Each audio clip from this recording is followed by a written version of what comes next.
pa rin natin ginagawa kaya titigas ng ulo. Isa lang ang Correct. katawan natin. Tama. Hindi natin masyadong minamahal. Ikaw, ano yung triggering moment na sinabi mo hindi?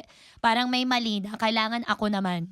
Katawan ko naman, self naman. Ano siya? Yun, simula nag-umpisa ang pandemic. Yun nga, Oo. yung time na yun. Yun na siya. Parang, Diyos ko, kumbaga, simula 2003, nag-aartista na ako. 1998, nasa comedy bar ako. Kumbaga, kahit papano, nakapagpundar ka na ng ganito, nakapagpundar ka ng ganyan. Tapos yung May bahay safety na, mo. oo. Alam mo yun, yung nakapundar ka ng bahay, pero hindi mo siya na-check.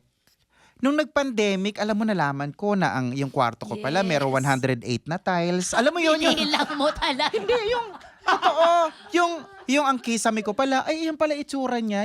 Kasi dati, dahil sa sobrang busy mo, dahil sa sobrang mo, pupunta ka ron, kukuha ka lang ng damit, idlip ka ng konti, Alis. pagkain, alis. Di ba ganun lang? Oo. So, nakita ko siya na, putya, ito pala yung pinaghihirapan ko, tapos hindi ko man lang siya na-appreciate. Yung parang, ay may hagdanan pala ako na...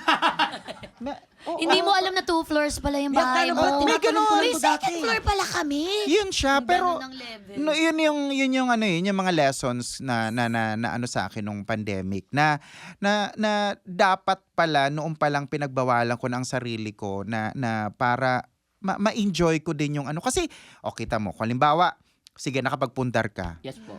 Nung nag-pandemic tinamaan ka, hindi mo nakita na 108 pala yung tiles mo. Yun ang 'Di ba mahalaga. yung parang eto pala yung investment ko tapos hindi ko siya na nabigyan ng importansya.